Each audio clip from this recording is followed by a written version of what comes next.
positively balmy out there today. Minneapolis, St. Paul, 42 degrees. Oh my gosh, cloudy.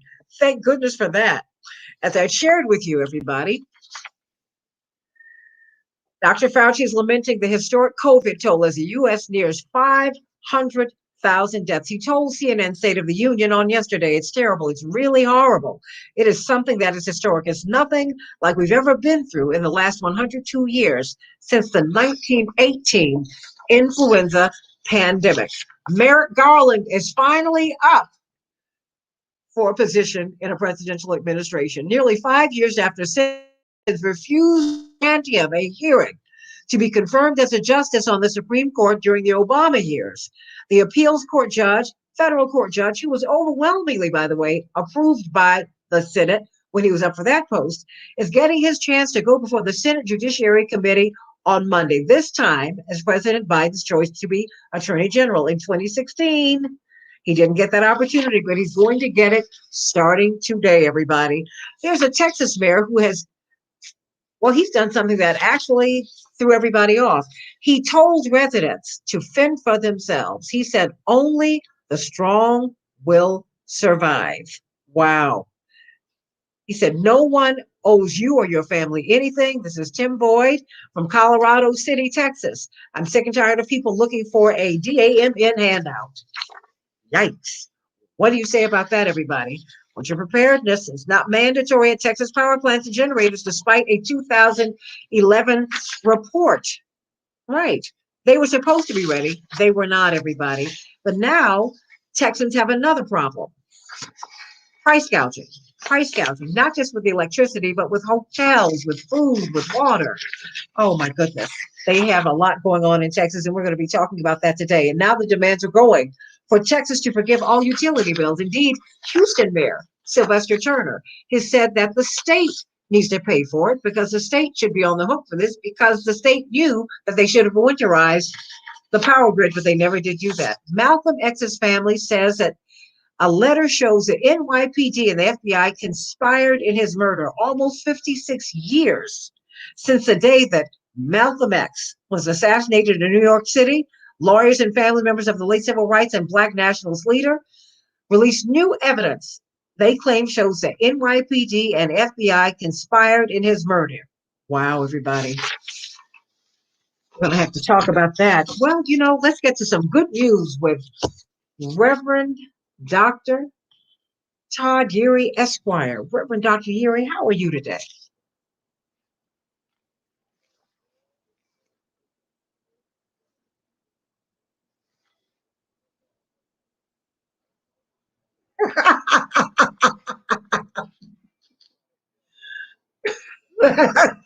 How about that? Oh my goodness, how about that? How about that? But it is balmy.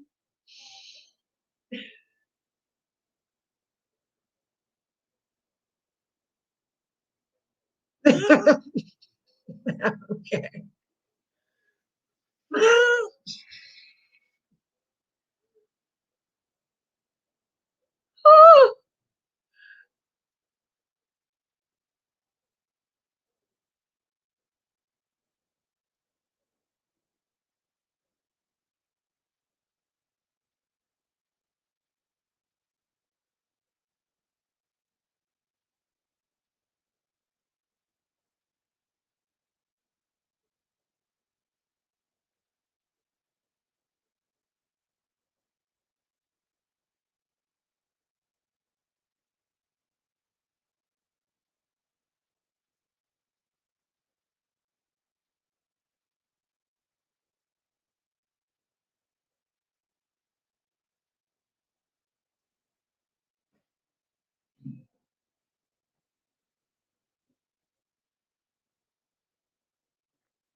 Mm.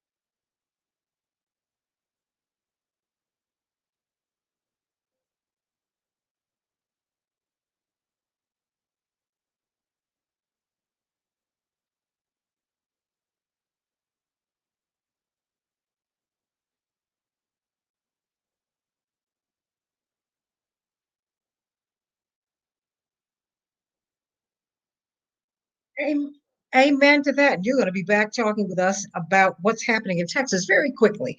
How do you speak to everyone down there? I mean, this is something that they did not expect at all. It's crazy cold. I mean, how do you navigate through those times and sing this wonderful song?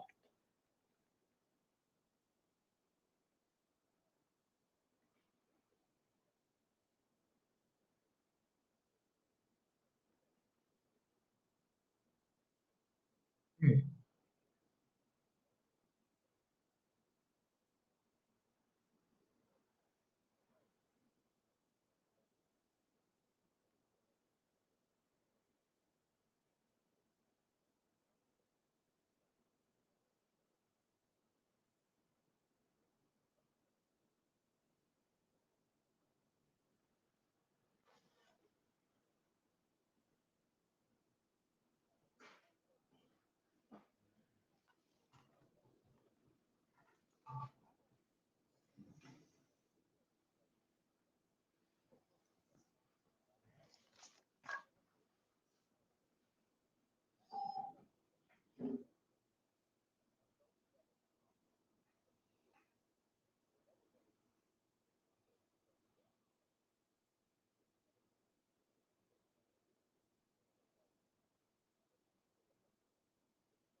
Everybody, I'm going to be coming up, and you'll be able to hear us on on Facebook very, very shortly. But thank you so much, Reverend Dr. Yuri. We'll be back as we talk about this crisis that we've got in Texas. And so, what I'm going to do very quickly, Devin, would it be okay to go to a quick break?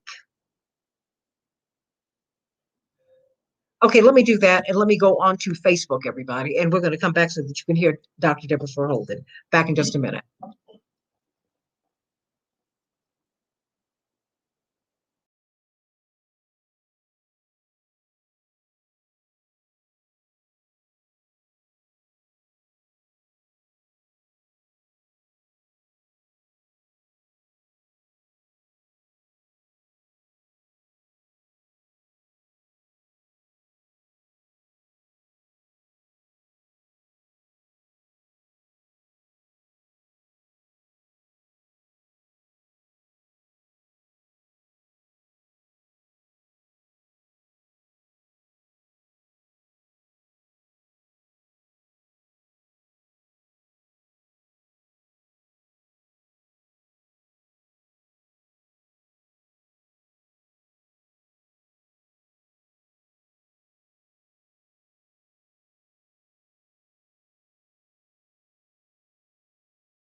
deaths and the cases are dropping.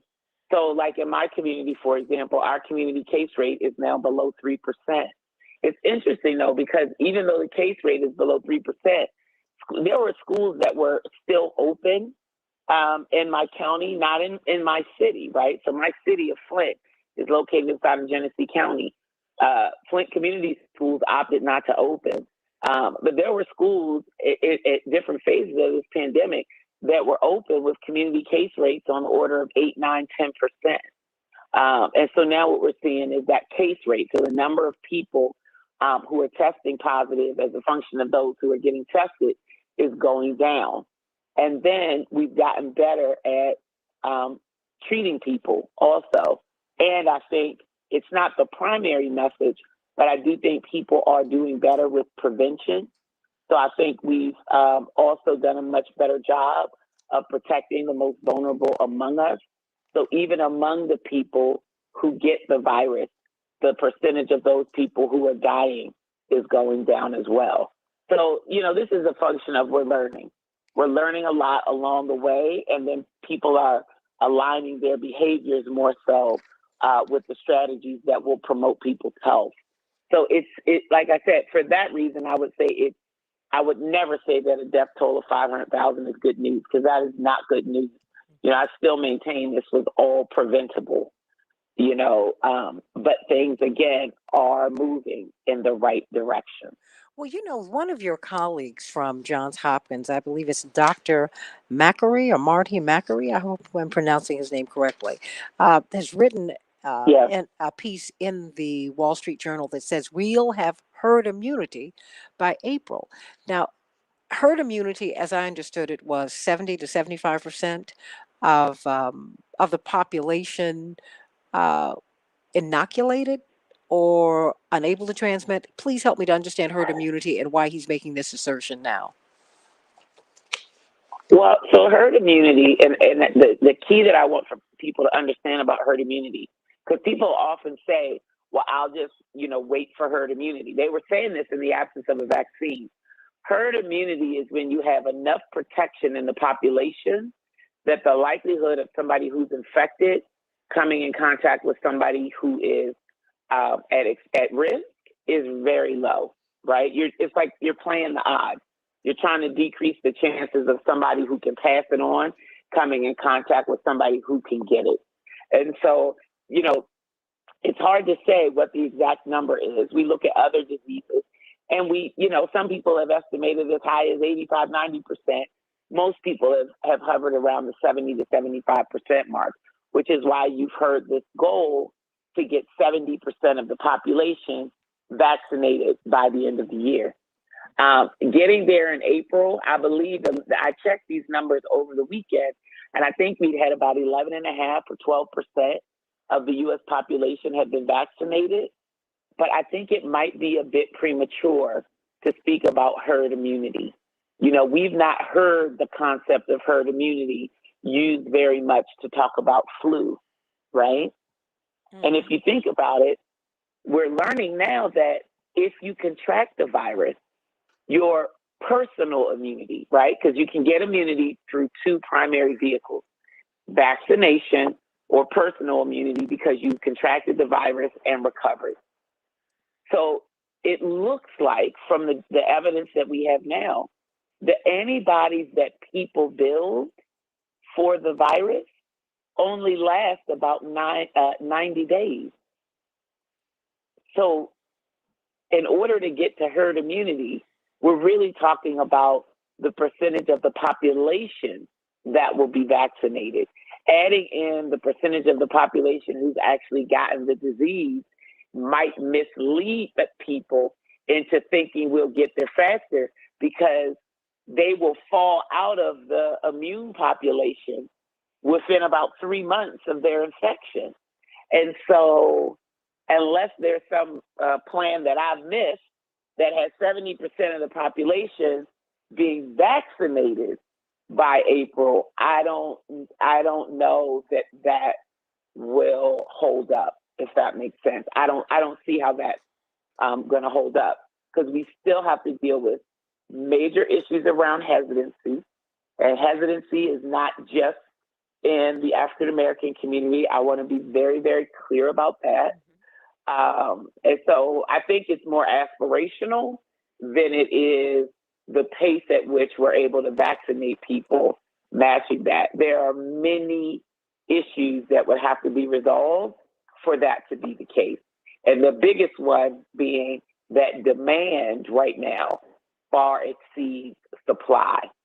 So that would mean that the manufacturers would have to have a supply to meet a demand, and then communities would have to have the resources to actually get the vaccine into 70% of the population's arms by then. Well, given that the demand, because I want to get this right, because I think that there's a lot about the story that's not kind of syncing up for me, and I need you to help me. I always like to get people who are brighter than I to help me to understand this. You've got people who are absolutely reluctant to take the vaccine. So that diminishes your pool of demand, right? And Yeah. And so there's that. And so we have some people who absolutely, because we're watching healthcare workers from coast to coast, black, white, brown, yellow, and red, who are refusing the vaccine. We see at least a third of our military who are refusing the vaccine. So when we talk about a high demand from people who want it, not a high demand for the broader pool. Let's say you got 330 million people, and you say a third of them don't want it. Let's just put the number out there, right? So what is that? Yeah. That's 110 million people. So we're saying that, so that takes us down to 220 million people. So we're saying that there's a high demand and a diminished supply for those who want it. I'm Yeah. trying. Okay, I need you to help me to figure this out, because I'm trying to. So when I say that demand exceeds supply within the category so far of people who become eligible, and just so people are clear, states are given a fair amount of flexibility with those categories. So as an example, originally the older population in categories 1B were defined as 75 and older. In Michigan, the cutoff is 65 and older. And this week, I know what's coming hot off the press, because I sit on our state task force. They're going to reduce that age even a little further, down to 60 and older, if you have any pre-existing conditions, right? So what that means is it will open up more people who are eligible right now. And yes, hesitancy is a problem. But what I'm finding by and large is a lot of people who are in that no category are actually not a hard no, not ever. Many of the people in the no category are what I call a no for now. They said no, but they're more of a no, I want to wait and see. No, you go first. No, unless I can get a paid day off. No, until some people that I know have gotten it. Yeah, no, until I have more information. It's like that, right? So it's interesting, because I think if the rollout continues the way that it goes, it's sort of like that Popeye's chicken sandwich phenomenon. Like, I mean, yeah, I like Popeye's. Popeye's fine, all of that. When that chicken sandwich came out and it like stuck, and people were lining up to get it, and people were fighting in line and things like that, and then they ran low, now all of a sudden everybody wanted a Popeye's chicken sandwich. So we're in my community, and this is not just my community, but when we opened up 1A, right? When we opened up 1A, which were the frontline healthcare workers and the people in long-term care facilities, there were so many no's, especially among the healthcare workers, which people were surprised about. But I don't understand what the big surprise was, because, when a lot of the hospitals, and remember, I work and I'm connected to a hospital system, right? I'm at an academic medical center. We train medical students. We train residents. We're what's called medical partners. Many of our faculty who have appointments at MSU are also doing that training of medical students and residents in the hospital, and they're seeing patients. But all of the hospitals knew that they were going online first, right? And the healthcare providers. So many of them did surveys of their staff and said, if the vaccine were available to you, would you get it? And I believe in many of the hospitals, and a lot of this stuff is not published, but in many of them, the rejection rate was as high as 50, 60%. And so what happened when we were in category 1A is you had a lot of, and that's the only category we were in, right? We were only in 1A. So many people said no, that you started hearing stories about them vaccinating board members and vaccinating people who don't, administrators and people who are actually not in any way involved in direct patient care. People who aren't even at the hospital right now because they're working remotely. But that was because in that model, we had more supply than we did demand. As soon as those categories started to open up, like everybody flooded the line. Once we got into categories 1B and 1C, and we started to, prioritize people based on, and they broadened that definition of essential workers. They started to do the older population. And I just want to say I understand the emphasis on older adults, right? Because that's really where we saw and still see the highest death toll. But you have to think about it. 75 and older, living to be 75 is such a privilege, right? And we know there are tremendous disparities in life expectancy by race, by geography, by wealth. And so, I think that's why many states move that number down. And then you've got places like Michigan, where we have our top doc is just absolutely fabulous. She's actually on the Biden COVID Equity Task Force. Her name is Dr. Jonae Caldoun. She's just fabulous. She's an MD, MPH, former health officer for Wayne County, and which is the county that serves Detroit. She's just amazing. In Michigan, she said, we're going to take it down even a little bit lower, because in some communities, that risk that we see in that 75 and older population, the rates look very similar in the 60 and over population, because we've got so many of our people in that age group that are living with comorbidities and other conditions, et cetera. So, we are now the tides have turned. And even though there's still a lot of people who are no for now, because the pool of people who are eligible has opened up so much, we've got more people now waiting in line than we can possibly meet with vaccine and get it in their arm in a timely way.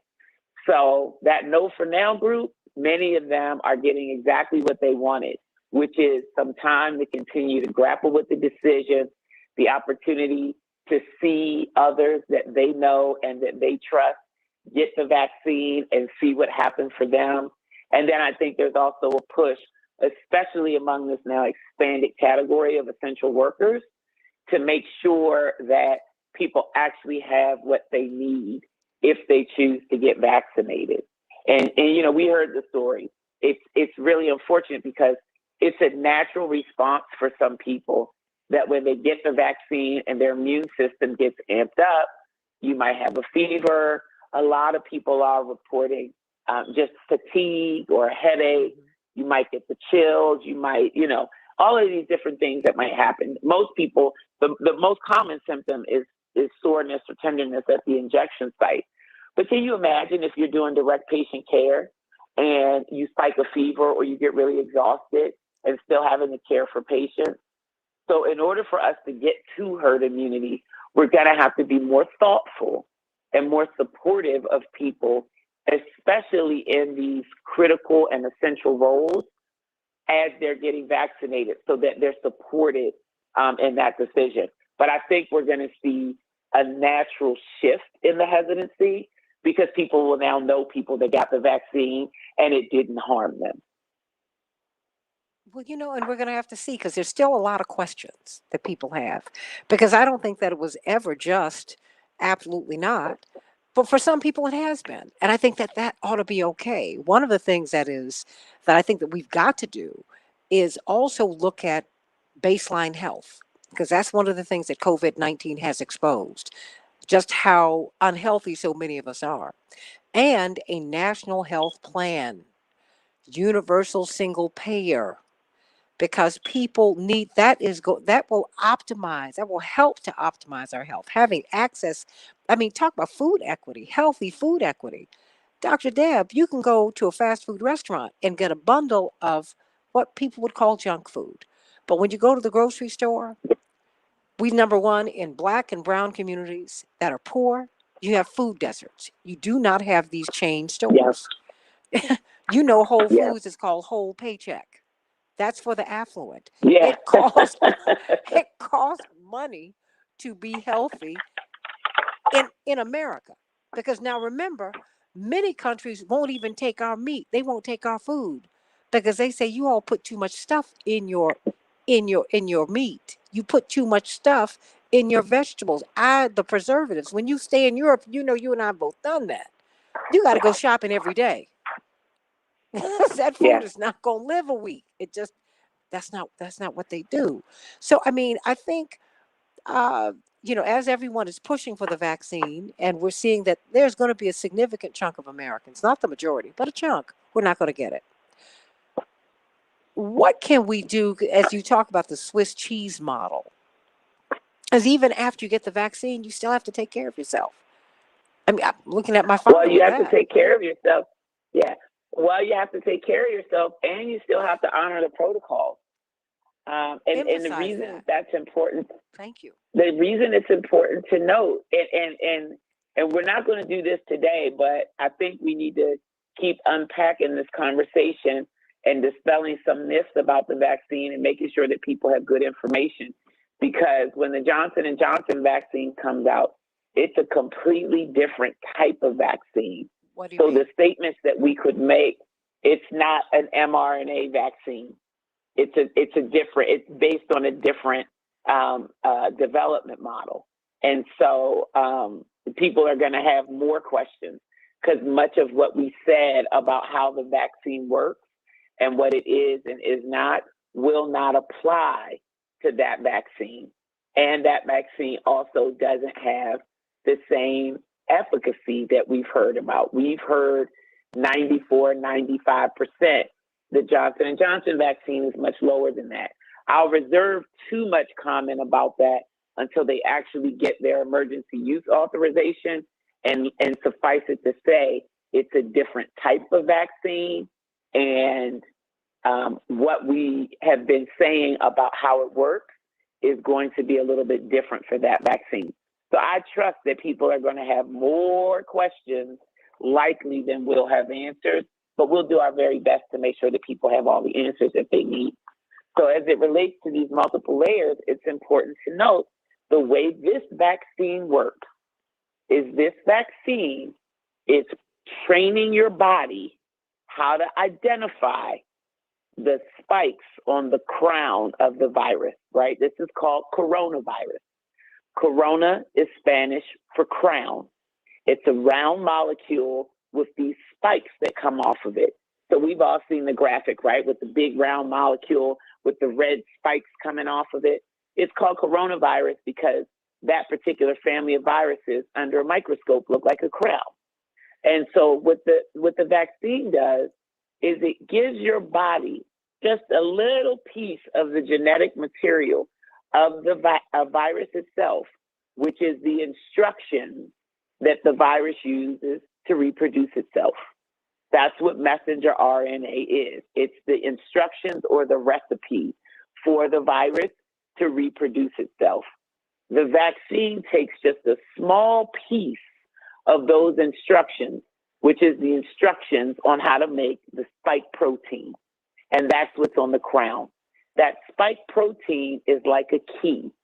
And what it does is it unlocks the cell and lets the whole viral molecule in.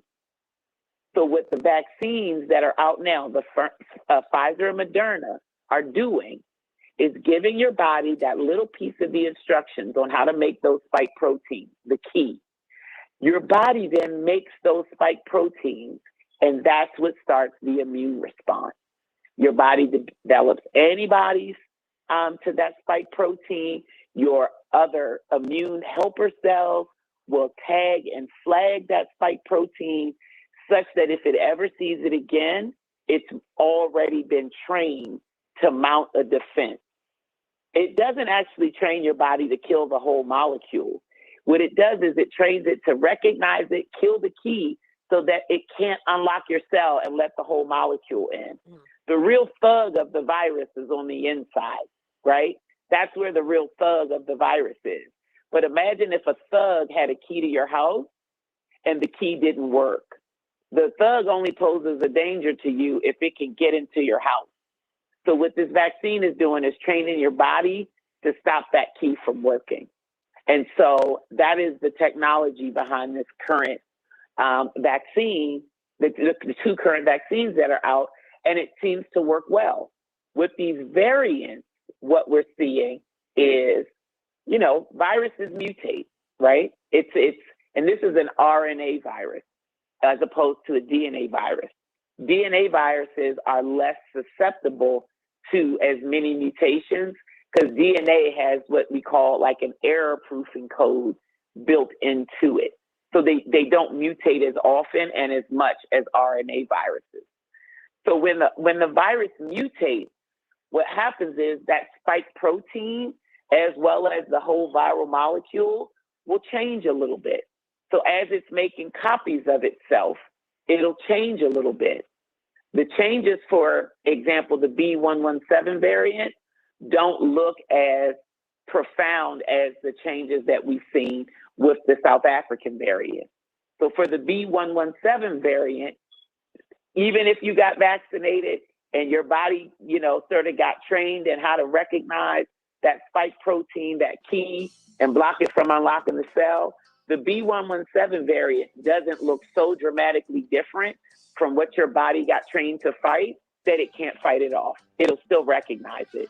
Over time, that will change, which is why we'll have to get vaccinated with some kind of regularity. And the vaccine will have to mirror the new strains or the new variants, if you will. Otherwise, that key will show up.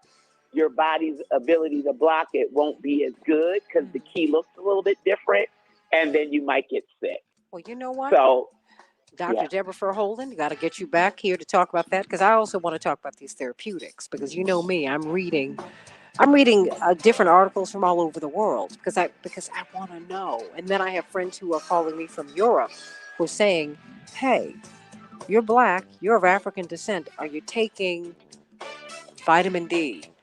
How much vitamin C are you taking?" I noticed early on that Dr. Fauci was taking 2 grams of vitamin C every day. I said, there's some things that people are doing to bolster their bodies, to enhance their immune systems. And so we're going to talk about that. We want to have every layer on this Swiss cheese so that we can be as healthful as we can be. And Dr. Deborah Holden, because we trust her, we're listening to her.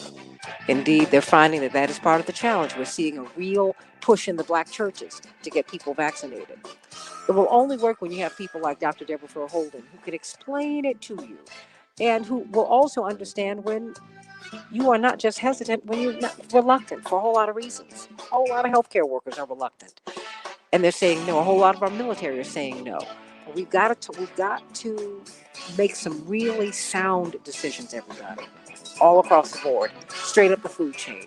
We love you, Dr. Deborah Holden. And we're going to be talking about Texas in just a few minutes. Price gouging and on and on. Back in just a minute. Dr. Deb? yes, ma'am. Thank you, honey boy. We have been rolling this morning. Oh my God. I know. It was, I know. Oh my gosh. But I just thank God for. Well, if we can get it figured out, because I was insistent, you know, for what we had talked about, so we can do that tomorrow morning is the good news. Well, we can do it tomorrow morning. Well, no, the thing is I have to do an external sound card. That's the thing. I need that. I need a different kind of setup because I'm doing this on radio, right? So I need to figure that out. We're going to work. Well, there's always curbside pickup at one of these places. Curbside pickup for at one of these many for a sound card. I'm sure you've got some places Oh yeah. near you where you can do a curbside pickup. You can get that sound card and pick it up at the curbside. Oh yeah, I mean, but there's some other things they've got to do too, because we have to go through an entire system. So that's just part of it. So now that we have Yeah. tried it, we're going to continue to work toward it. But now I'm on StreamYard right now. I just can't get you on screen. Oh, Yeah, I am okay. on. Okay. We're on StreamYard now. I just want to be able to on get you on screen, because that to me Gotcha. would be a big thing. So no, we're on it now. It's just that we were trying to do something else today. But you know what? We're learning all the time. We're learning all the time. Yeah, yeah. I'm going to send you something that I want you to respond to, and I think it comes down to ethics. I'm going to send this to you, um, because a A lot of lot of the questions that I'm hearing from people are what to do, or do we think that people are going to be mandated to take this? Mhm. It's going to be a requirement for employment, Yeah. or particular types of occupations. There was a lot of pushback because even here, schools were slated to open today, and the governor had issued a statement suggesting that schools open by May 1. I'm sorry, by March 1. And then Flint Community Schools, we did the work and got ourselves prepared to open today. And then, even in the face of trending in the right direction, Mhm. she pulled that back and said May 1. And teachers have said, okay, so they're not going to send the kids back, but they want the teachers to come back.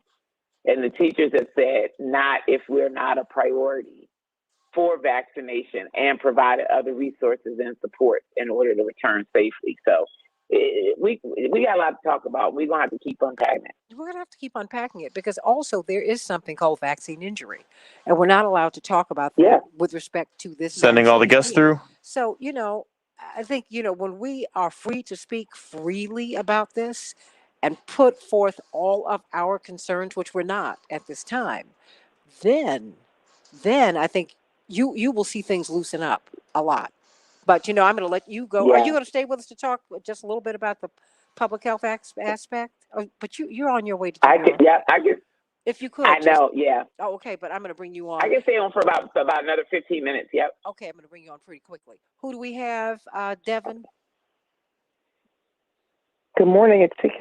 All four of the guests are here. Okay, CK. Good morning. Okay, we have Todd Yeary, we have Robert Patillo, and we have David David Slane. Slane. Where's David? Good morning. Okay, now I know Good that morning. voice. You know, I'm in love with the Southern male voice. I wonder why. I mean, it's the first man's voice I know. My father has not gotten rid of that South Carolina drawl, CK. He still got it. And, and I hear it and go, huh, here I am. Oh boy. Okay, so we're coming right to it. All right, you guys. So thank you all so much. Woof, woof, woof, woof.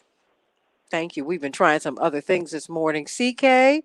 So I will talk with you about this, because this is something that you're going to need to use on your radio show. Okay, because you should at least be on Facebook Live, at least. Okay. We'll speak with you about that a little bit later today. Okay. Okay, that's something that you should absolutely have that presence. Okay. Okay. You should absolutely have that. I want you to have that. So, I want you to have that so that people can see you. I appreciate it. Oh no, it's very important. I mean, there's just a lot that I have learned about radio that I did not know when I first entered into the space years ago, and I get it now. So I'm like, oh, okay, no, I need to do this, that, and this. And I think with because of the Zoom, because we're in COVID and the Zoom technology, a lot of things are becoming more relevant because people are using these platforms as a better way of communicating and reaching audiences. That's right. And that is changing. Everything is changing. I mean, because well, radio is becoming like TV. It's becoming like television. That happened a little more than 10 years ago. part of the thing with radio is the look of the host. I heard that. I heard that some time ago. I was like, really? They said, oh yeah, because it's because now people want to see you. They want to see you on billboards, all of that, all that stuff.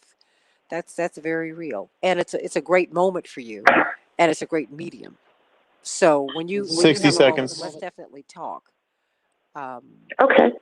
Because Okay. And I for today, I think is there something in terms of the what is the platform that you're talking about, the radio platform right now that we're supposed to call into, or is no, it no, just... no, no. You'll be right here, just right where you are. Right where you are. We're good. Okay. We're good. We're good because we couldn't Okay. work out StreamYard and bringing everybody up and da da da da. But we're good. We're good. We're good. But Okay. moving forward, because as I go into this other space, I am going to need people up on camera. You know, I am going to Okay. need that. I'm going to be camera ready. Yep. That's where we are. Okay.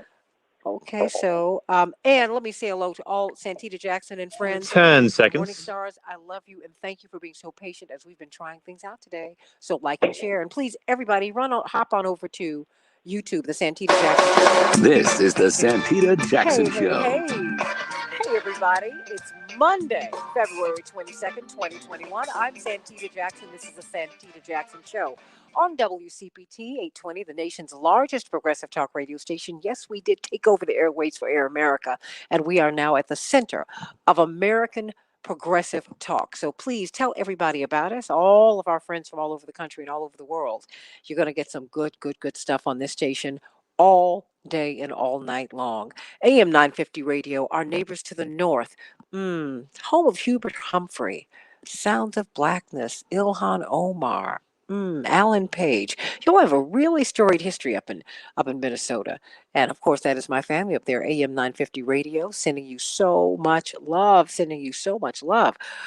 Call or text me at 773 WCPT, 773-763-9278. GWC Injury Lawyers gives you the opportunity to text. And so I want to hear from you. I want to see you. I want to feel you've joined my morning stars who've been so patient with us all morning on the Santita Jackson and Friends page and on the Santita Jackson Show. Please go to YouTube. I'm over there now. We're streaming live on YouTube. So everybody, Vicky and Bab and Carol, and Adrian and Linda, everybody, Keith, please like and subscribe. Please like and subscribe my YouTube page, and let's continue to make that grow. Everybody, let us talk today about what's happening in Texas. What has happened in Texas could happen here. Oh, let's be very, very clear. It could happen in Chicago. Texas is not the only place that's being profoundly impacted by this, just a failure of the power grid. I mean, really, we are so vulnerable. We had a man running for governor just a few years ago. He ended up becoming our governor, but when he was lieutenant governor, he kept pushing, Pat Quinn kept pushing for the burying of our electrical lines. Think about that, everybody. Think about it. Let's think about what we can do to be prepared, because Texas was seconds away from a months long blackout. Let's go to some of these headlines, Devin. Sending my love to Devin, Andrakis, and Jim Addy, and Chapearl Wells, and Dr. Marnie Reeves for working with us today to make this happen. Ooh, we got a lot going on, everybody. Chicago, we're going to have a high of 37 degrees. Partly cloudy. It's going to be really warm today. I can feel it. Minneapolis, St. Paul, a high of 42 degrees. Cloudy. Let's get to these headlines. We are going to cross a line that we never, ever, ever wanted to cross. Dr. Fauci is lamenting the historic COVID-19 toll. U.S. deaths should, we will cross the line today. We're believing. I'm so sorry about that. 500,000 souls gone on to heaven. And Merrick Garland will finally have his say nearly 5 years after Senate Republicans refused to grant federal judge Merrick Garland a hearing to be confirmed as a justice on the Supreme Court. Well, that same Senate who approved him overwhelmingly, it's a little different now. And so he is going to get his chance to go before the Senate Judiciary Committee today, this time as President Biden's choice to be Attorney General, the top cop in the United States. So what do you think about that? Are you going to watch those hearings? It's something to think about. He says he plans to make The prosecution of those who attacked the Capitol on January 6th, he said the white supremacist, as he put it, he plans to make that a top priority. Wow. There's a Texas mayor who said only the strong will survive. No one owes you or your family anything, said Tim Boyd. I'm sick and tired of people looking for a DAMN handout. He demanded that lazy residents find their own ways of procuring water and electricity. Wow. He resigned, thankfully. Winter preparedness has not been mandatory at Texas power plants and generators, despite a 2011 report. In fact, ERCOT, their electricity company in Texas, spent 40 seconds on winter storm preparedness at a February 9th meeting. Can you believe it? And now, as if Texans are not already dealing with enough, they're dealing with price gouging. Price gouging, everybody, as demands as demands grow for the forgiveness of utility bills that are as high as $17,000. Yes, for individuals. Malcolm X's family says that there is a letter that shows that the NYPD and the FBI conspired in his murder. We're going to talk about that tomorrow, everybody. Almost 56 years.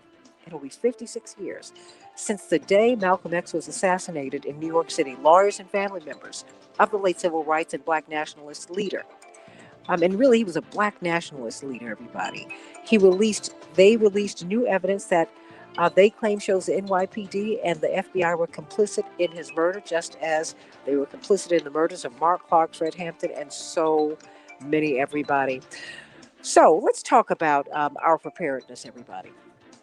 Call me, text me at 773-763-WCPT, 773-763-9278. GWC Injury Lawyers gives you the opportunity to be heard on that platform as well. I want you to please, everybody, Bab, come on, move everybody on over to YouTube for a minute and like and subscribe on The Santita Jackson Show, The Santita Jackson Show. And of course, we're streaming on the Santita Jackson and Friends page, the Santita Jackson page, Reverend Jesse Jackson Sr.'s page, The Santita Jackson Show on YouTube.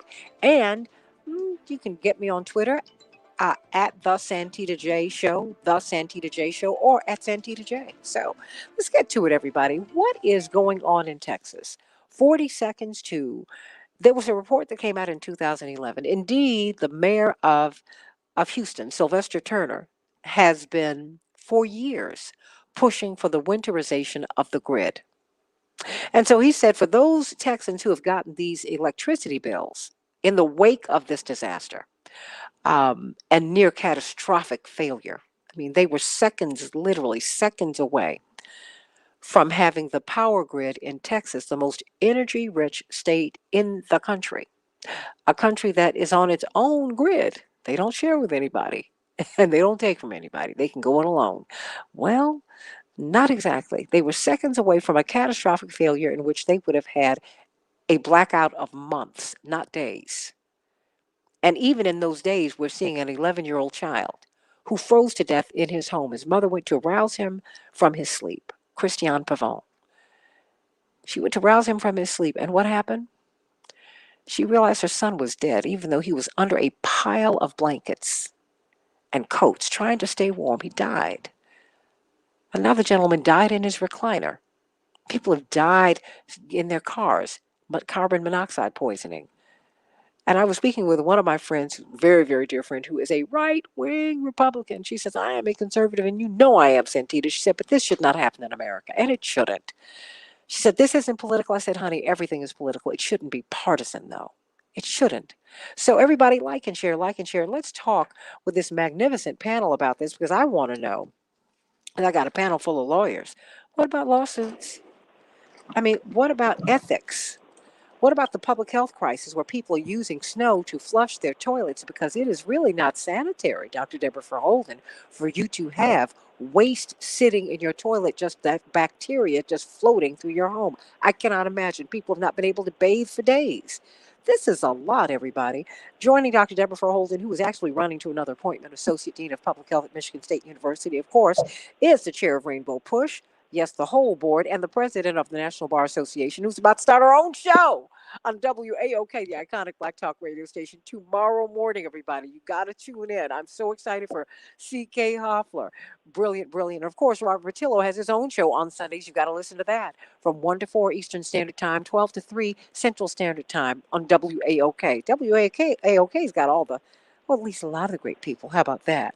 Attorney David Slane.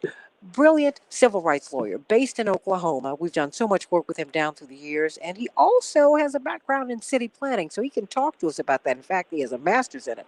Reverend Dr. Todd Urey, Esquire, Pastor Douglas Memorial Community Church in Baltimore, Senior Vice President of Rainbow Push, indeed, in Baltimore. Who can forget the former football player who gave us the video of his students having these babies having to sit in a room, his students, little baby children, and there were icicles hanging from the ceilings at a public school in Baltimore. Just unbelievable. Let me start with you, Dr. Deborah Verholden, because you do have to go. She already left. Oh, she already left? Well, you know what? We're looking at a public health crisis. That is what we've got. But we're looking at a whole lot of crises at one time. Attorney Robert Patillo, what do you say about all of this? Well, it's one of those situations where, as we said, Joe Biden has the toughest transition of any president since Grant coming into office, trying to re-heal a nation, take care of a pandemic, deal with the expectations of his first 100 days in office. But what I think is going to be necessary is an informed and impassionate citizenry. One thing that we did wrong in 2008 is after inauguration, we just kept partying. We forgot. We thought everything was taken care of. Bush and Cheney were gone. What we're going to have to do this time is ensure that we don't let politics as usual take over. The progressive agenda that many of us have pushed for will only happen if we ensure that Congress and the Senate and the White House understand that they have to deliver before 2022. This cannot be another business as usual administration, because you end up losing a generation of voters when you don't come through with what you promised them. One thing we learned from Trump is that he made sure that he took care of his base. He made sure that those MAGAs, the people who loved him, would get the policy positions that they expected and that they needed. Whether he could pass it or not, he will fight for it. And as long as people see you fighting for what you say you believe in, they will they will be loyal. They will be motivated for you. But if they see you kowtowing and bowing your head down to Mitch McConnell and Ted Cruz and the MAGAs and the Tea Partiers, then that's how you lose the party. So we are going to have to stay involved. We are going to have to stay engaged and understand that on the other side, they are already campaigning for 2022 already. Attorney C.K. Hoffler, you've got people getting electricity bills as if they're not dealing with enough, up to $17,000. We've heard $10,000 from AP from NBC News, but now from the Sun, which is a British newspaper, $17,000. And the electricity companies say, well, we can negotiate. Negotiate what? These people were already on the edge, CK. Now, Mayor Sylvester Turner from Houston said, look, the state needs to pay for this. The people shouldn't have to pay for this because this was not their mess up. CK, how do you see this? Well, first of all, good morning, Santita and friends, and thank you for discussing this topic that is really reflective of the fact that here in the most developed country in the world, we have one of the poorest infrastructures that we've seen in a long time that was on the verge of collapse. And we knew that it was on the verge of collapse. We had a reason to believe that because it was a report that was issued. So it is really very, very devastating to receive amidst this tragedy, this human tragedy, this environmental tragedy, a bill for 10,000, for 1,000, for 500 is mind-boggling. But I have to caution everyone to look at what happened in Flint, Michigan, because in Flint, Michigan, even though people did not have access to drinking water, they were still receiving water bills, high water bills. and that's an issue in dispute. So in terms of what I'm seeing, there will be a lot of litigation, and there should be a lot of litigation resulting from this, because there were someone, and the investigations are so fresh, so we don't know who, but someone, some entity knew exactly the condition of all of the infrastructure, knew that the infrastructure needed to be updated or replaced, and did nothing about it. And as a result, and we can't predict what the weather will be, but we certainly can predict what will happen to our structures if we're not well equipped. And so this was something that was potentially foreseeable. And when you have an event like this is not a natural event that happened that we couldn't control. This is something that was completely foreseeable. And when that happens, that is the predicate for litigation, for negligence, for gross negligence that could lead to punitive damages. And so just as we've seen for that young boy who was 11 years old, who unfortunately tragically died, frozen, really, from hypothermia and other and related diseases, we have reason to believe, that's a wrongful death action. I anticipate there'll be other wrongful death actions. There will be wrongful death, other actions of negligence and gross negligence filed. Texas is a tort reform state. So there are caps on damages, unfortunately, as I understand it. I'm not licensed in Texas, but based on my research, it's my understanding that there are caps on damages. And that, of course, is problematic. That, of course, makes it unappealing for some lawyers to go forward with a massive lawsuit to uncover all of the very damaging information that I believe does exist. So there's a disincentive, but when people lose their lives, when you have children that die, that usually is enough incentive. And there's at least one $100 million lawsuit out there on behalf of the young 11-year-old. So I see litigation galore, but more importantly, I see a very difficult path forward for the residents of Texas, because this has to be fixed. It's got to be fixed. And so this notion of sending them bills for electricity bills for $1,500, $1,000, $10,000, $17,000 is preposterous. And that is something that the rest of us, we need to take a position about how crazy that is. And also we need to look, because it could be us next. We don't know. These reports, there are reports literally in every state that discuss the infrastructure of the state. And so the infrastructure and what the condition is of certain aspects of the state. So just as there was in Flint, Michigan, there was clear knowledge that a diversion of the water source would result in damages to that community, and that the actions in Flint were intentional. I don't know if the actions here were intentional, but they certainly were negligent, and there's gross negligence, and probably punitive damages, which are designed to deter and punish, would be appropriate here. And well, Absolutely. There ought to be David Slane, because there was a report that came out in 2011 in which winter preparedness, we found out that winter preparedness, Attorney David Slane, was not mandatory. The Federal Energy Regulatory Commission and the North American Electric Reliability Corporation found Texas power generators were, quote, reactive as opposed to being proactive in their approach to winterization and preparedness, and the lack of any state, regional, or reliability standards that directly require generators to perform winterization left winter readiness dependent on plant or corporate choices. This is stunning. But I say, because you're dealing with your own issues down in Oklahoma. I just think that all Americans are really vulnerable. I don't think that we know how vulnerable we are. Well, good morning, Santita. I think you nailed it. You really said a mouthful of information when you just read that paragraph there from the report, the summary. We have things on 2 or 3 different things here I think they're important to point out. And I do agree that some lawsuits, let's just be honest, some lawsuits need to happen. And because there's some people that should be held accountable. But let me say this. One, we have a storm that is really put the state of Texas in a horrible position.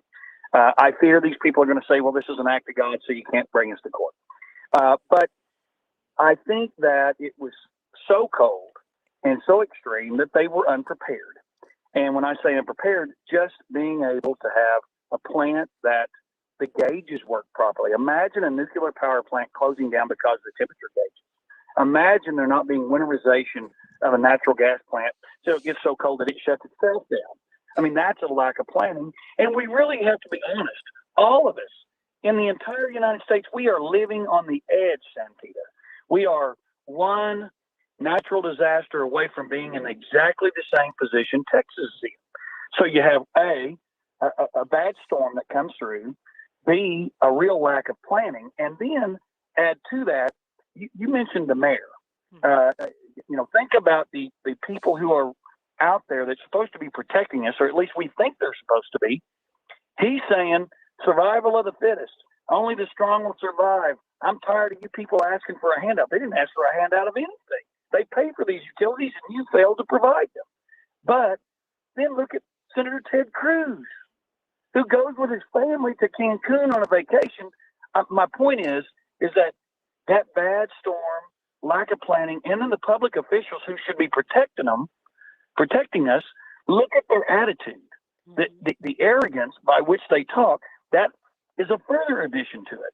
And then, Santita, last, I don't want to go too long here, and then on top of that, somebody in Dallas, Fort Worth, went over to Louisville. Now, I know about this place because my kids go to this place called Six Flags over Texas, the amusement park. Been there hundreds of times, and that's about, 30 minutes, 45 minutes, maybe an hour down the road.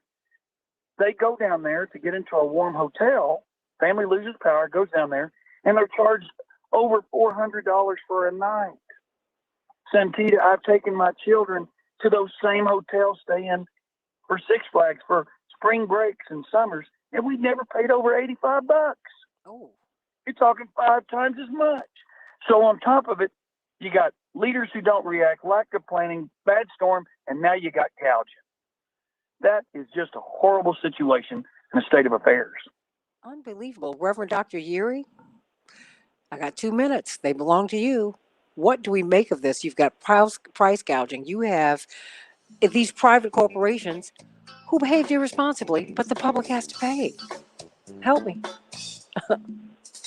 Well, it looks like the Texas Attorney General has himself in a pickle. Number one, he's going to have to enforce the state law against price gouging, particularly under emergency circumstances. And it isn't that they're doing it just because of the energy grid issue.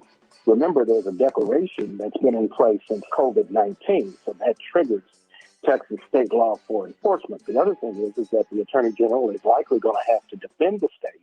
And I would suggest that the federal government may need to look at engaging in litigation for the negligence of the state on behalf of those who have been impacted. And so he's going to be pretty busy.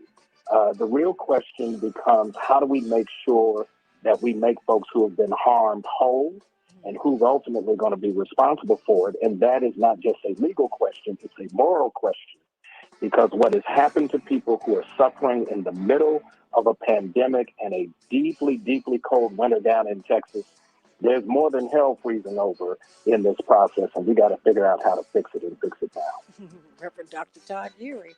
Everybody, what do you think about this? You know, this could happen to us. It could happen to any of us anywhere.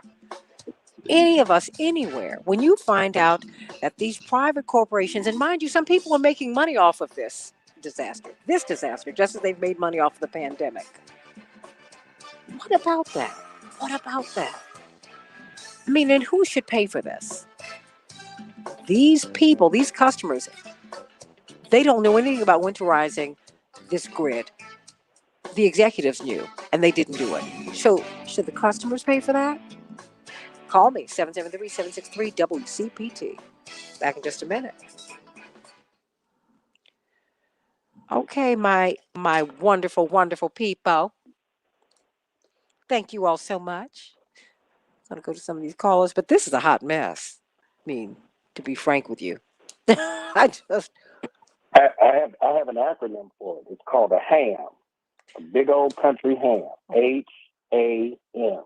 What is that?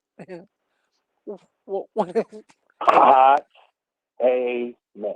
Now, you know what? I like that. Thank you. Thank you. It is a hot blank mess. Hot a mess. It is. But guess what? We had a governor. When he was lieutenant governor, he ran and it was the most unsexy of platforms, but I got it. He said, "Look, we have all of these." Wait a minute, hold on. Keep Bab up there. He said, "We have all of these power lines that are above ground. We are a storm away from having a power outage that we cannot even fathom." Bab says, "I remember helping New Jersey was controversial after Hurricane Sandy. Rand Paul and the others gave the libertarian line to a blue state. Haven't heard one peep from that person. Thank you." When it comes to Texas, I love you, Bab. Bab puts it right where it is. But but you know what, everybody? These are the things that we need to be looking at, and we need to have these discussions. Like as we look at COVID-19, as you look at the vaccines, as you look at the therapeutics, you must also look at having a national health plan. Now is the time to dream big. Yeah, because the Biden Harris administration, to me, they are in an FDR moment, and they need to seize it. They need to seize it because people are struggling. And now COVID-19 was already tough enough. Now, can you imagine? Can you imagine CK being without power? David, Robert, Now, y'all, Ty, yes. can you imagine being without power for months? No.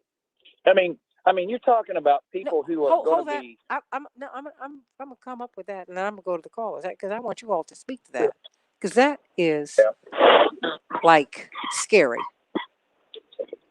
And Santita, I think it's worth mentioning too. What about all the vulnerable people out there? What about elderly people, people on oxygen, people on dialysis? I mean, they're affected too.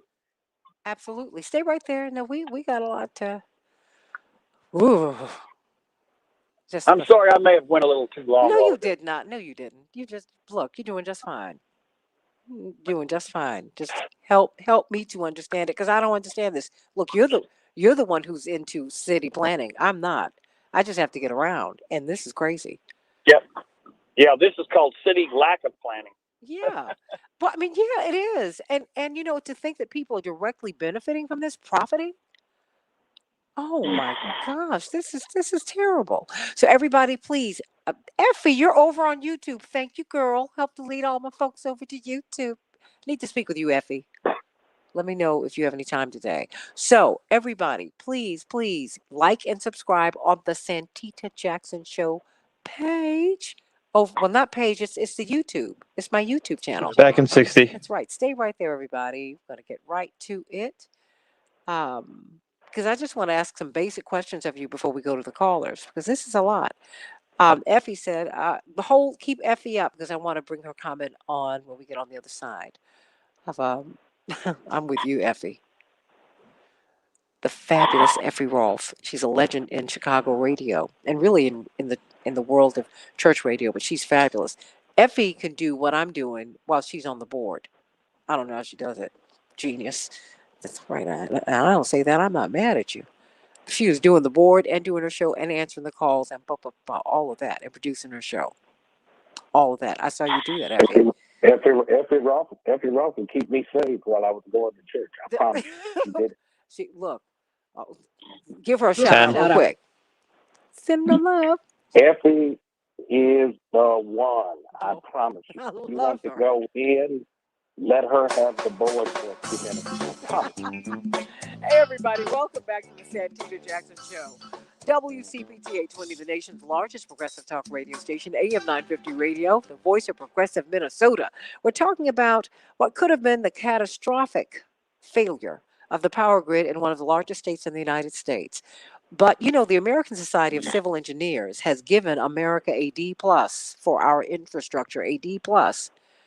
The richest nation on earth, a D plus.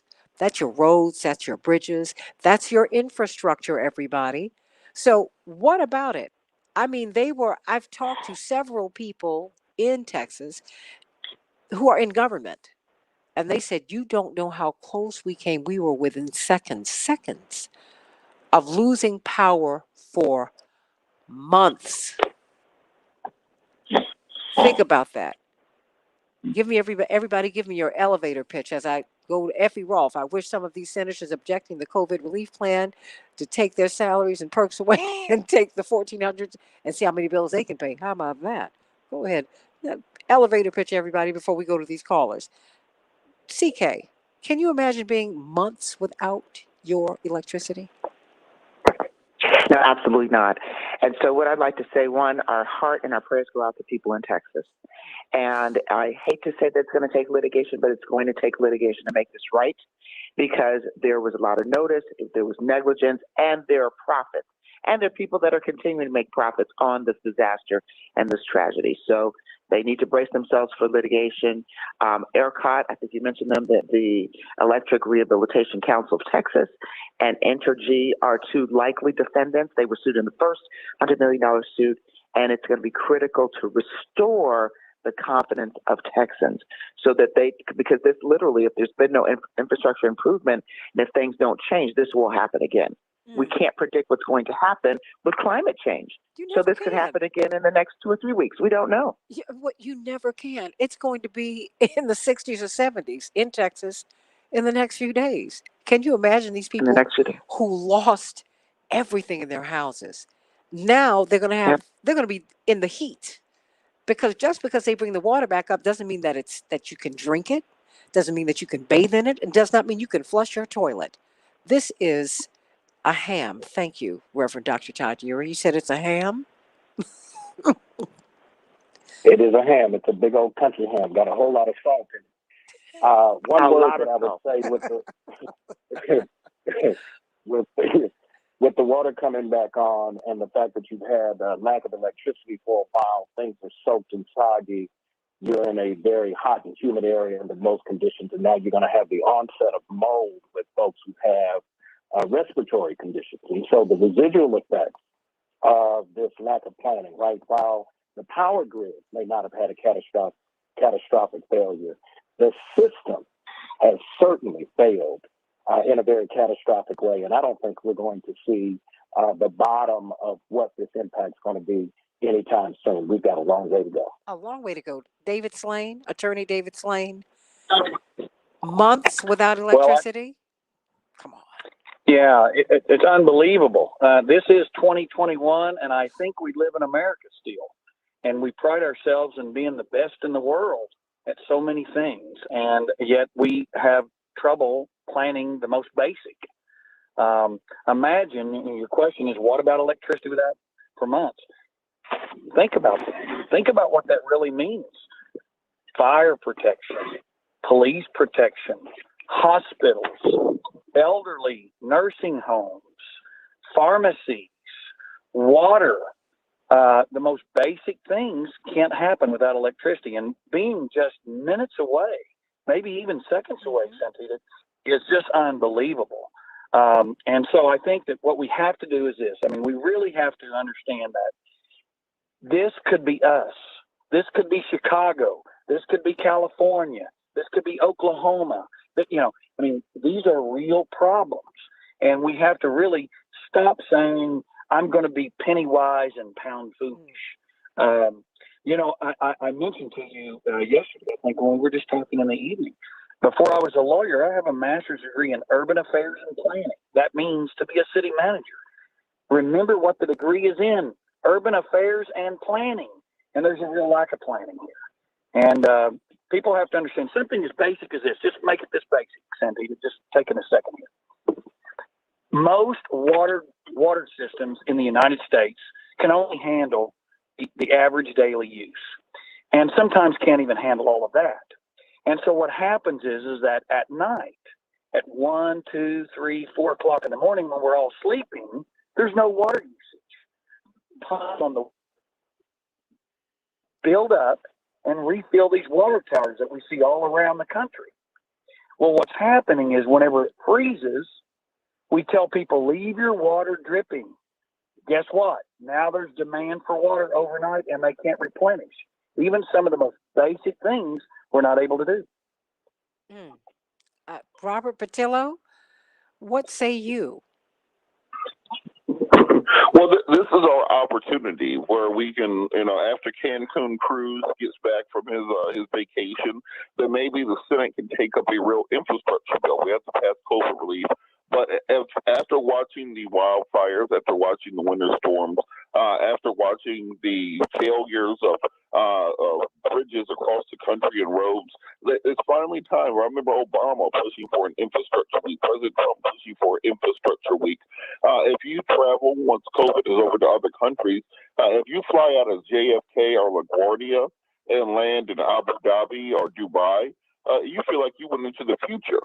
And that's just endemic of the way that our roads, bridges, airports, our ports, our ships are. We've gotten lost behind. We had a post-war boom after World War II where we got really ahead. And now LaGuardia and JFK are right there still in that World War II stage when you can go to, advanced countries in the world and see how far behind America is.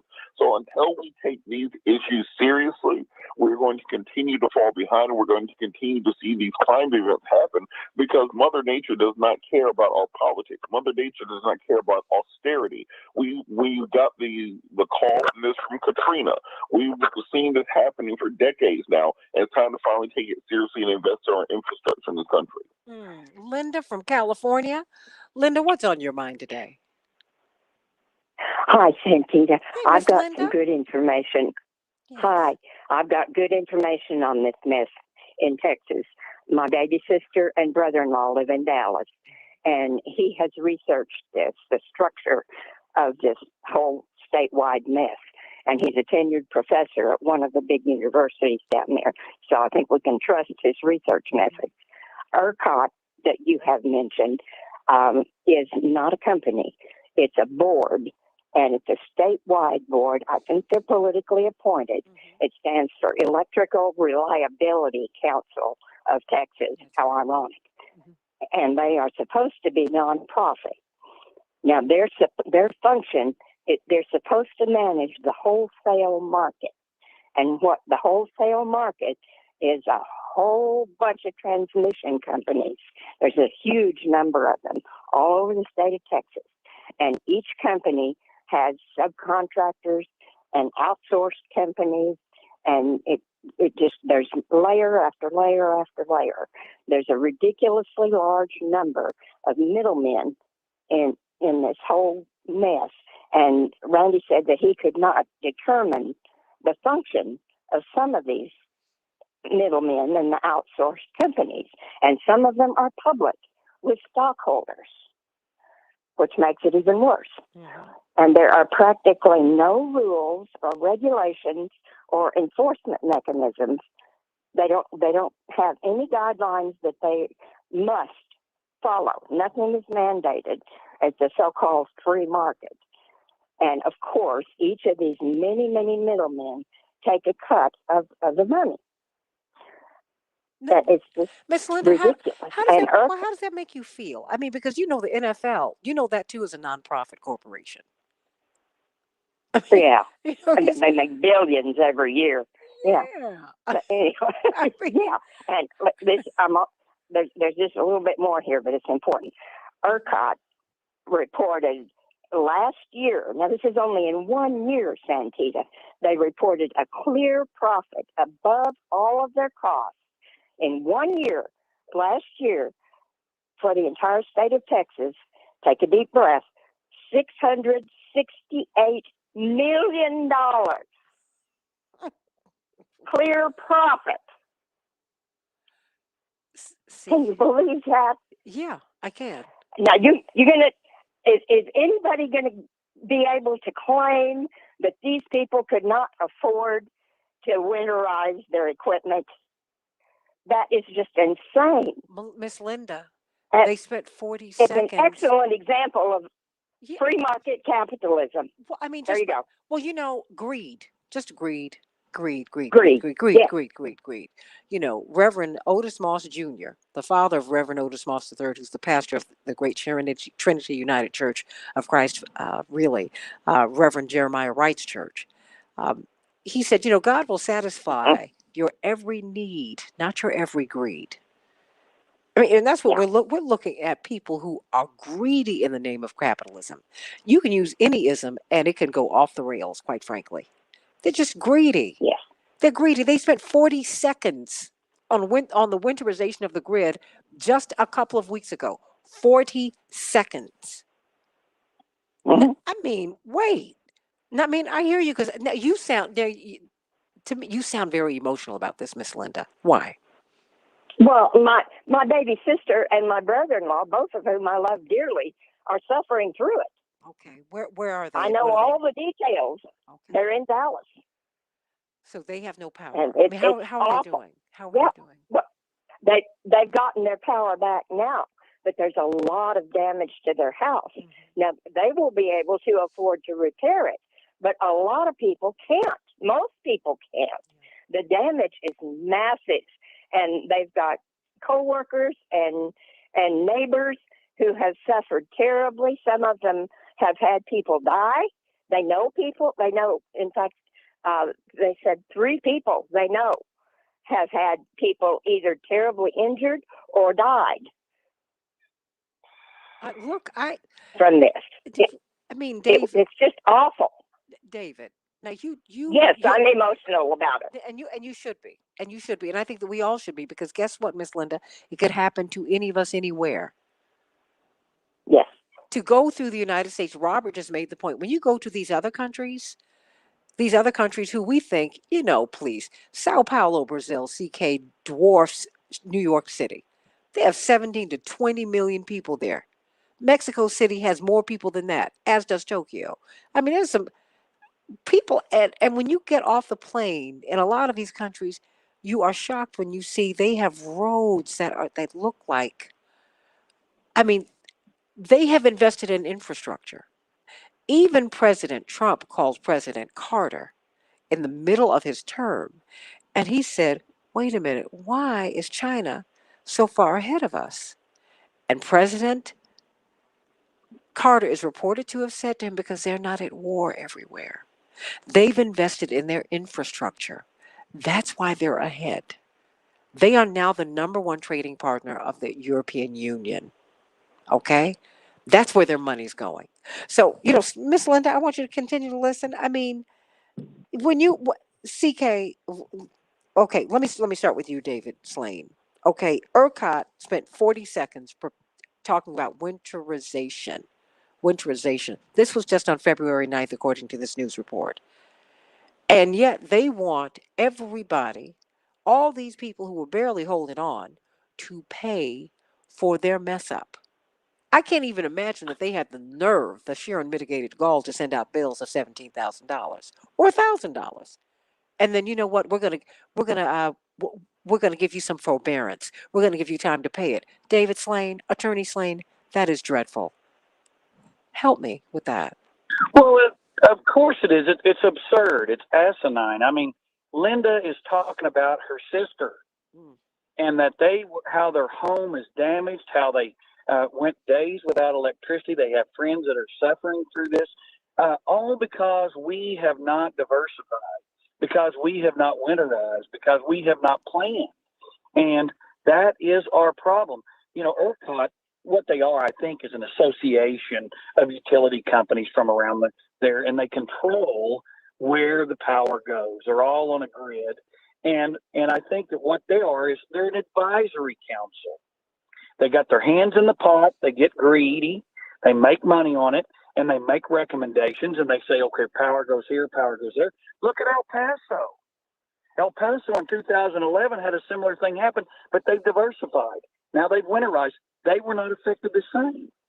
So this is something that can be done. It's very basic, but people are suffering. And let me tell you about the bills. I don't know where all your listeners live, and I don't know their finances, but I tell you what, if you send me a $5,000 bill or my neighbor's a $5,000 bill, you might as well come cut the electric off because it ain't going to get paid. People don't have $5,000 for an electric bill. Are you kidding me? Now, I've heard stories also, Santita, where people have had their utility bills on auto pay out of their bank accounts. Oh my gosh. And what happened is they went in and zapped all their money out of their bank accounts. Now they're not going to be able to pay for water. They're not going to be able to pay for food. They're not going to be able to pay for their vehicles. So they snatched all that money out of the bank because they were authorized. Because nobody dreamed they would get a $10,000, a $5,000, or even $1,000 bill. And I bet you they So won't it's be able to one get that money problem back. compounding another If, one. no, that is, but David, I don't think people are going to be able to get their money back because you owe us this money. CK, hey, what is that? Well, I think it's craziness, but I think and unfortunately, when you do sign an automatic withdrawal for the payment of a bill, a water bill, like or water bill, electricity bill, on a monthly basis, they're entitled to withdraw the money because you've authorized them to do that, and you don't put limits. You don't put. Of course, you can't anticipate this. So the first thing people need to do is stop that process. They need to immediately stop the process of automatic withdrawal for payment of electricity. I mean, that's number one. And number two, this is preposterous. This really, really is. And once the appropriate investigations have been completed, then they need to figure out who they should target to hold accountable for this mess. I do believe ERCOT is one, which we know is a non-for-profit organization. I think that was set up intentionally. And then, certainly what do the you mean? private. Does that limit their liability? Well, non-for-profit organization they don't have the profits in the world. I mean, they can't have profits because they're non-for-profit. Mm-hmm. So, but they do have insurance, and so typically, I don't know this for a fact, but they typically have to have insurance. So, it is the insurance company that would settle the claims anyway. But Entergy is another entity. And again, I'm just going based on information. This is very new. That's in Jefferson County. So when we look at the different counties, because it's privatized, there's a lot of private engagement. I am very certain that these companies are positioning and bracing themselves for litigation and probably trying to brace themselves for bankruptcy. So this is really something that, unfortunately, ultimately, I hope that the citizens of Texas get are made whole and are safe and will have drinkable water and will have homes that they can live in because they've got to rebuild their homes.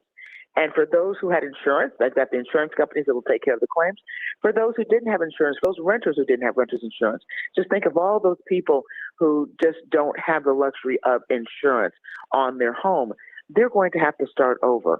So the state is going to have to step in. I believe the state has some culpability in here because the individual citizens have no way of knowing what the Corps of Engineers are saying about the status of the infrastructure. But the officials who did know that, who did have in their power to make a difference and who chose to not make a difference, and those would also be private sector entities that were responsible, they should be held accountable for this disaster. And then my final point is, I just hope that we don't see what happens going forward in terms of solution in Texas is not what we've seen happen everywhere else, where the solution disproportionately impacts Black and brown people in a negative way. I hope we don't see that. But I want to caution everyone that that is what has happened in other places. When there are solutions, we know this, we can see with COVID, when there are solutions to problems, to disasters, to catastrophes, that they disproportionately impact Black and brown people negatively. There are a lot of Black and brown people in Texas. There are probably more Black and brown people in Texas than in most states in this union. So we have to be very, very vigilant and watch how these solutions are being administered so that we don't see Black and brown communities being disadvantaged and being troubled. And yet again, because that would be even a greater travesty. There should be equal. This disaster impacted everyone equally. The solution should impact everyone equally. Solutions should be proportionate to the impact. It should not depend on who you are, where you live, low income, if you got money. That should not be the solution because all of these people had no say in how this happened. Reverend Dr. Yuri, I mean, what are your rights? Well, you have the right to be, I can't say the word, but just ticked off. You have the right to be ticked off. Let's start there. Okay. But you also have the right to expect redress. This is a harm. The people of Texas have been harmed, regardless of the community that you find yourself in. We know that there's going to be disparate impact that flows from it. But here's the state, because I understand that the Texas legislature and the Public Utility Commission of Texas have oversight responsibility for ERCOT. That means then they also have the responsibility to hold harmless the folks who have been harmed by this negligence. And so they need to put a cap on insurance costs that are going to rise because of claims issues. Energy costs are going to go up because they're going to say they need the money to be able to do the repairs and do the winterization that's going to be required. They're going to be utility costs that are going to go up because the water systems have been damaged. And now they got to figure out how they're going to fix those.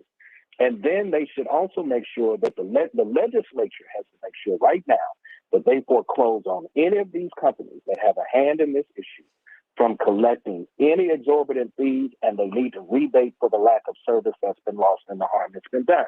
And so part of this is everybody just needs to be sending emails or text messages, tweets to everybody in the Texas legislature and to the governor to say, I dare you to decide that you're going to give us this bill for this harm that you've done. There will be hell to pay if they think that somehow or other you're going to pop it to what we just heard, $600+ million on one hand, and then make us pay for our own injuries when you could have done so much more to make sure we weren't in that situation. Attorney Robert Patillo? Oh, yes, no, David? Yes. Santita, I was just going to jump in and say, can we repeat the name and the word class action lawsuit? What is that? Because that is where groups of people who are similarly situated have been damaged the same. Can you think of any better class of mess? It's everybody in Texas. It is the whole class. And I think that with lawyers that know what they're doing, they can redress this stuff and they can hold them accountable. People shouldn't be getting bills like that. Last time I checked, they weren't even getting power. How are they getting a bill? Okay? Yeah. For what little bit of electricity they get charged 100,000 times what they would normally get. But in addition to that, I think, Santita, there has to be what's called specific performance. And it's a contract term that just says, hey, I have a contract with you to provide me with utilities, electricity, and I have to pay the bill. But you failed. You failed at your job. So now we're going to ask the court to specifically make you do certain things, and maybe it's going to take the courts getting involved to mandate what needs to happen instead of these recommendations that's happening. Well, you know, when it comes to that's a tall order, but I mean that's what needs to happen. I've got about a minute, Attorney Robert Patillo. What say you? I mean, where do we go from here? Well, we have to go to the complete analysis of our public policy as regards to infrastructure. We've seen Republicans for decades run around talking about deregulating, cutting out some of the rules to make sure the private industry is able to prosper. This is what happens when you have a deregulated market. If you simply pass legislation demanding that there be reliability in the system, then you have safeguards. And by letting the free market run wild and run amok, we end up with situations like this. And also, at this point, we can't keep denying climate change when Texas is frozen. Republicans for years have said that they said Katrina was caused by gay marriage. They said the California wildfires were caused by Jewish lasers. They said that the Texas blizzard is caused by frozen windmills and green energy. But we got to stop being in fantasy land here and understand we have to put in the policies and the public policy proposals needed to fix things. We have to stop being ridiculous and come into the 21st century and get in line with what the rest of the world is doing and start taking climate change seriously. Blessings to you. Attorney C.K. Hoffler, you start your new radio show tomorrow. We are so excited. How can we hear it? Yes, we are excited. WAOK. I got 20 seconds. From 11 to 12. From 11 to 12, Law and Legal. 11 to 12, WAOK. Tomorrow in Atlanta, Georgia. 11 to 12 Eastern time, everybody. So that's 10 to 11 Central Standard Time. And you know what that means. You got to stay up, Carol, out there on the left coast, you and Bab. So everybody, you don't want to miss this. This is going to be a great, great, great, great show. I thank you for bearing with us today as we've been working on bringing more and more to you on the Santita Jackson Show. I love you, everybody. Jim Addy, Devin Andrakis, Marnie Reeves, Ann Chaparral. Thank you for making it happen today. Love y'all, and I love all of you. God bless you. See you in the morning.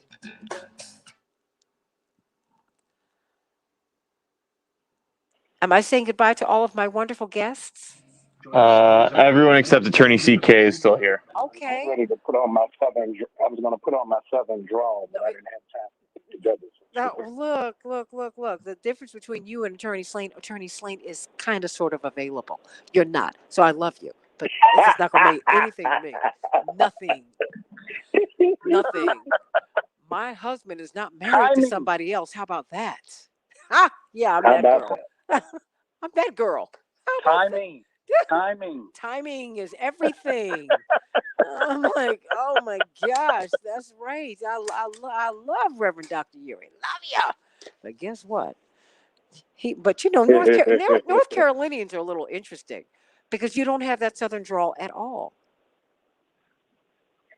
I mean, it's kind of. Well, I mean, I've had a very close friend in college. He didn't have a drawl. It was a gentler Southern accent, if you will, because he certainly didn't sound like he was a South Carolinian like my dad. My father's got that hard. If I go back to Georgia, ooh. If I go back to Augusta, it turns back on.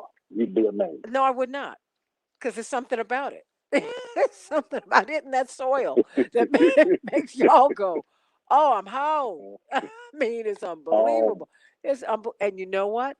My mother actually stopped us from having a Southern drawl because we were raised. I know Jesse, Johnny, and I spent a lot of our young years with my great grandmother, Tibby. And my mother said, I looked up and one day you all were sounding just like you were from Greenville. She said, I had to stop that immediately. I was like, oh, Mom. She said, oh, no. My mother's a Virginian and a Floridian. So I think that's just some of her little biases.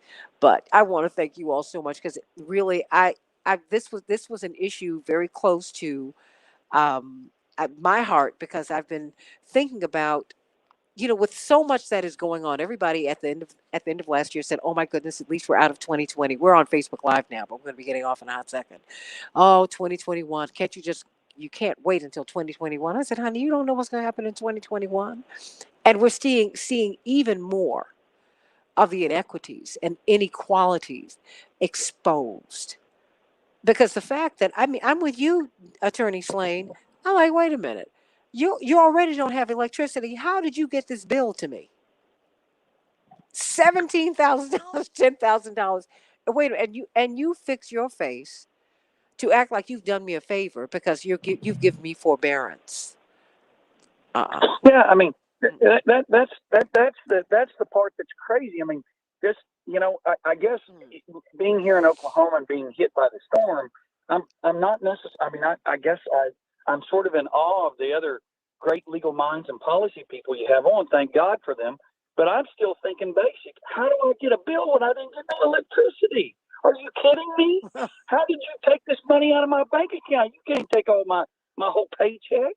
I mean, it's just it doesn't make sense. It just defies logic, and it's from the same people who really kind of caused this mess by their lack of planning. Now they're going to benefit, and they're going to charge us. It doesn't make sense. Well, no, it does. I think it is logical. It's just not, but it's just not ethical because it's the law. You just heard CK say, wait a minute. If you have automatic deposit, basically you have an agreement, you have a contract with the company for them to get your money. Well, and I think the lawyer that gave the advice to stop that immediately, people in Texas need to do that and do that now. I don't know. I guess that's something we should have mentioned on your dad's national show yesterday. Yeah. From the people down in Houston, they need to get that out because that's going to happen to them. I'm gonna start pushing that line, and guess what else I'm gonna do? I'm gonna stop it myself. How about that? There you go. Oh yeah, because I've had them take several months in advance and go, oh, I'm sorry. Well, how would you like for us to do? I said, wait a minute, give me my money back. Give it to me the way you took it. Put it back in my account. Well, what you need to do is, I said, okay, I stopped one company. I stopped them cold and moved to someone else. Then they started running after me. We can give you this kind of deal. I said, no, no, no. You got me once. My mother already told me that I shouldn't have done this. I should have listened to her. How about that? She told me don't do that, because my mother will sit at that table and she will write out those checks, put on those stamps, lick that envelope, and we will. If we're on our way downtown to shop or get something to eat, guess what? We find a mailbox. She said, no, no, no, no. If you think I'm going to give someone permission to just go into my bank account, she said, they can't do that. Not with our money. No, no, no. No, no. So it's something for us to think about. And I think we've got to look at this infrastructure, because now is the time to push forward, Reverend Dr. Yuri. I mean, because if the American Society of Civil Engineers is giving us a D plus nationally, Yeah, what does that mean? yeah. And they have been. They've been giving us a D plus for a while. Remember, Wow. this an ongoing conversation, and the question that kept coming up was, where would the money come from? Until we saw this, big tax break on one hand, and then COVID hit, and we found out that the federal government's ability to print its own money allows it to a great degree, control its own debt. And so we can't let the argument that we don't have the money be the excuse not to take care of the infrastructure, not to take care of the most vulnerable, while those at the top, bear in mind, during a pandemic, the top 1% not only have been made whole, they've made profit. They are richer now in the middle of national suffering than they were before the pandemic started. And if that is not a call for a moral outcry for all of the things that the most of these, who are the least of these, need, then we've got to be somehow on another planet. We're where the rover is. We're on Mars somewhere. If we think that somehow or other this makes sense. This is a big old country ham. It's got a whole lot of salt in it, and if we gonna eat it, we gonna have to treat it. You remind me of those hams that my grandma Helen used to send up from South Carolina that no one could eat. Like what? What is? Gotta soak it in beer. Don't tell nobody, but soak it in beer. My mother It'll work. didn't. She didn't It'll work. know. She didn't know. It was like, oh my gosh. But I'm gonna give you all final thoughts. Let me hear. Attorney Robert Patillo, do you have any final thoughts you'd like to give? Well, I think I lost him. Well, what about you, David Slane? Is it just you, Todd? It may just be me. Look, it's an important issue. There's some follow-up that needs to be done. I'm actually drafting letters now to go, one to the governor's office in Texas, and the other is to the Department of Energy in Washington, because at some point, federal intervention is going to be required, even if that means filing suit on behalf of the class, where we get these issues resolved and include the state in it because they failed in their oversight. But whatever the mechanism is, we have to try answer D, all of the above, everything that needs to be tried until we get to the right resolution, because we cannot make this acceptable in 2021, pandemic or no. What we are watching happening in Texas is absolutely against any moral standard for any country on the planet, much less the United States of America. What is the lesson? Because we're seeing that a lot of the wealthy business persons in Texas are actually benefiting. They're profiting from this. I mean, remember specifically. that was the design. Mhm. That's the design, right? So we shouldn't be surprised that folks who were included in a design that would allow them to make money regardless of whether things were going very well or whether things went very, very badly. You heard it from your caller who has family down in Texas.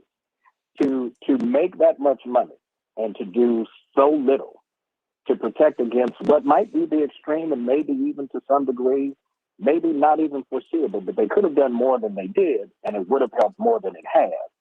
And so we have to make of this that government has a role. You cannot have a business area unregulated, because when it's unregulated, you end up with situations like this. So we've got to put some guardrails up. There has to be more government oversight. I know folks very often say that doesn't help the free market. It hurts it. But when you see what has happened in Texas, well, now what you going to do? Because this is what free market has gotten you. And it's a real expensive bill to have to pay. Everybody, it's something to think about. Think about it, because guess what?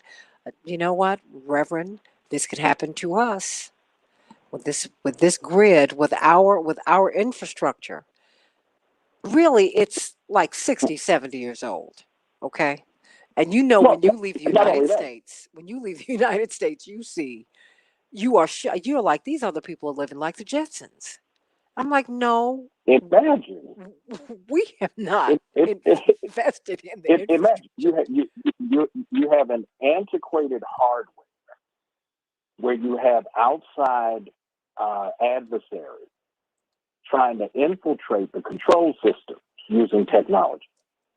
So we're not only looking at issues around the nuts and the bolts, the technology that's servicing it. It's like when your iPhone gets so many models old, it no longer can handle the technology updates necessary to operate. And so now you have a dilemma. And so if we don't start addressing that at a very deep level, and I think David's insight as a lawyer and a planner helps us to kind of get to some recommendations that are very, very concrete and granular. If we don't start dealing with it, and we have to recognize it's like the old oil filter commercial, right? You can pay me now, you can pay me later, but you're not going to get off for free. And so we got to figure out what's going to be most efficient. And I think we should pay the bill now so we can protect ourselves later. Well, that's something to think about, everybody, because guess what? We are here. We are here. Dr. King talked about us, not being able to pay for wars, to paraphrase him, and pay for our progress at the same time. We cannot afford this. We cannot afford. Why we can't wait, he wrote. Well, we can't wait for new infrastructure. That the time is upon us. It's here. I'm with you, Dr. Yuri. I have the Samsung Note Galaxy 8. I think they're on 20 or 21. And my my phone, look, that's what happened to Robert. Robert Patillo said his phone just stopped because he had the Galaxy Note 8 too. It just stopped. And that's what happens. And this system just stopped. It lets you know just how vulnerable we all are. The fact is, I know it doesn't typically get this cold in Texas, but it can get that cold in Texas. It can. Anything can happen. Anything. So think about that, everybody. Anything can happen. And guess what? It does. Things do happen. Stuff happens. And guess what? It can happen to us. It can happen to us. I've had these rolling blackouts in my neighborhood, haven't you? Yeah. When you're just talking and suddenly everything goes down. I think, were you on with me on Let's Talk About It with Santita Jackson and friends one night when everything went down for me? It just went down. They have rolling blackouts happen all over the place. They happen all the time. But can you imagine being without your electricity for days, let alone months? Elijah Muhammad, the Honorable Elijah Muhammad, wrote a book. Really, it was a survivalist manual. It came out in the 60s. He talked about having cat litter at home and garbage bags in case the electricity went out. Now, this man wrote this like 60, 70 years ago. My mother has the book, and she has all the stuff.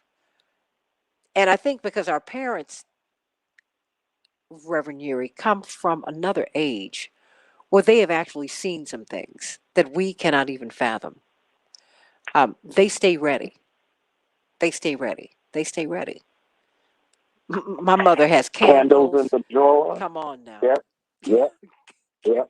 Matches, batteries, Yes. flashlight. All of that. Wood, right? So if you had to start a fire to create these, because remember, we didn't have a lot of electricity to begin with anyway. So a lot of it was fireplace heat with wood, with candles, with oil, with all of those things that allowed our parents to be able to study at night. I remember those stories my mother would tell. We've lost our survival instinct. Yes. Because we've been lulled into this reliability on a system that's set up to fail us. Well, now you brought up Reverend Moss again. I'm going to have to call him today. He worried about Black people in particular losing our genius for survival. And that's what comfort can do to anybody, everybody. I mean, this is not just black folks. I mean, what we can do is learn from our history. But if you talk to, I was reading a book about a woman who used to work for Jacqueline Kennedy before she became Jacqueline Kennedy Onassis. And she came out of Northern Ireland and she described her life, Reverend Yuri, the poverty that she endured. I mean, because I've been there. And when you see how these people live, when you see the poverty, and it's cold and wet up there, you say, wow, wow, wow, wow. Nobody, no color has cornered the market on poverty, everybody. Everybody's got a piece of this. That's why we have to do something about this. Everybody's got a piece of inequity and inequality. Everybody's got a piece of it. Some of us have been color coded into it, but everybody suffers from it because there's the 99% and then there's just the 1%. And most of us are, and only 1% of us are in the 1%. There's only a fraction there. Think about that. Reverend Dr. Yuri, I love you. People could not really hear you this morning. So if you would, could I prevail upon you to be with us on Wednesday?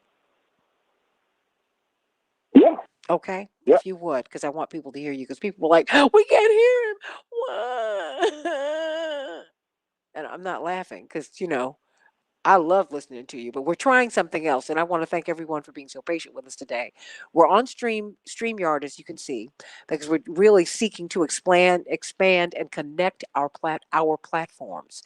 That is what we're trying to do, and StreamYard works beautifully, but I'm also on a radio station, so trying to sync seems what were all of these platforms with the mechanisms of the radio station, not easy, but Jim Addy and Devin Andrakis and Marnie Reeves and Chaparral Wells have been working very hard on that. And I want to thank you for being patient with us today as we were trying to work it out. We were trying.